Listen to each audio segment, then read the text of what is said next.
G'day, and thanks for being here. Look, does experimentation in your business feel like a smart way to learn or like a risky distraction from keeping the doors open? If you're an SME owner in New Zealand, you probably feel that tension most weeks. You know you need to evolve, adapt, and try new things. At the same time, you don't have the luxury of throwing money at ideas that may or may not work. Every hire, every new product, every system change has a real impact. So the big question is, how do you foster experimentation without feeling like you're gambling with your own livelihood and the livelihoods of your team? What I want to walk through today is a practical way to think about risk and experimentation, not from a corporate buzzword point of view, but from the perspective of a real business with real constraints. The first piece of the puzzle is clarity about risk tolerance. A lot of experimentation goes wrong, not because the idea was bad, but because nobody was clear on how much risk was acceptable. So you end up with someone quietly launching a big change to a key customer process, and only afterwards discovering that the owner thought it was a small tweak. Instead, try defining what low, medium, and high risk looks like in your business. Low risk might be a small internal process experiment that affects only one team for a fortnight. Medium might be a pilot with a handful of customers. High risk might be anything where major revenue or reputation impact is possible. Once people have that shared language, it becomes much easier to approve, shape, or decline experiments, and everyone knows where the lines are. The second piece is to start small and stay curious. Big bang changes are where SMEs get hurt. Small, structured pilots are where they learn. Think in terms of prototypes and minimum viable products. Test the idea in a limited way for a limited time with clear success criteria. That might be as simple as, for the next month, we'll try this new booking script with 10 customers a week and see if it improves conversion. If it works, great, you've earned the right to scale. If it doesn't, you haven't blown the budget and you've collected useful data instead of just a feeling. Third, you need to, excuse me, someone to go at that.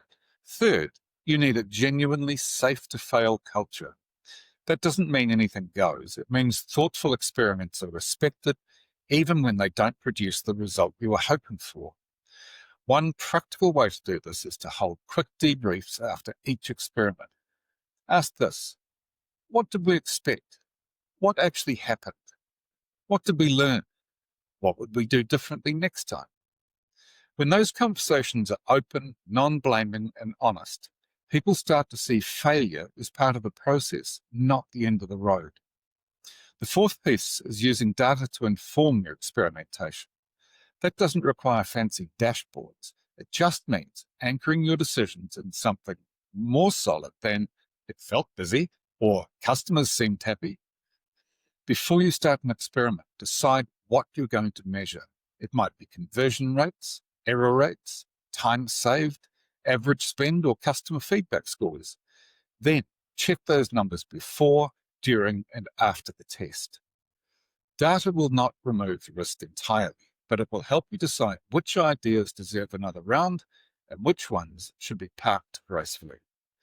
Finally, none of this sticks without leadership that supports smart risk-taking. Your team watches how you respond when things go wrong far more closely than you think. If you explode every time an experiment doesn't land perfectly, people will stop bringing you ideas. If you quietly bury anything that isn't a roaring success, they'll get the message as well.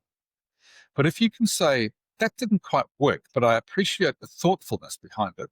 Let's talk about what we've learned," you send a very different signal. You're saying, we're serious about innovation and we're serious about doing it in a structured, grown-up way. HR and psychology both have a role here. Training can build the skills to assess risk, design experiments, and reflect on results. Psychological safety gives people enough confidence to have a go.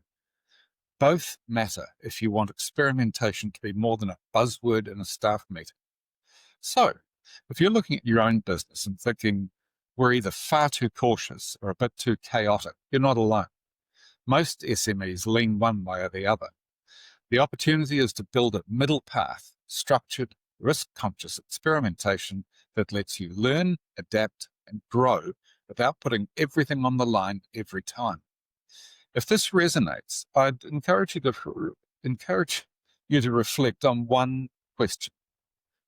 Where could you safely start small?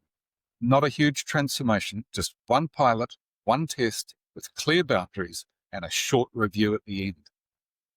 Okay, well, thanks for being here. Please do take a look at the extended article that's linked below, and I hope to see you back here for more about SME innovation soon. Okay, thanks. Cheerio.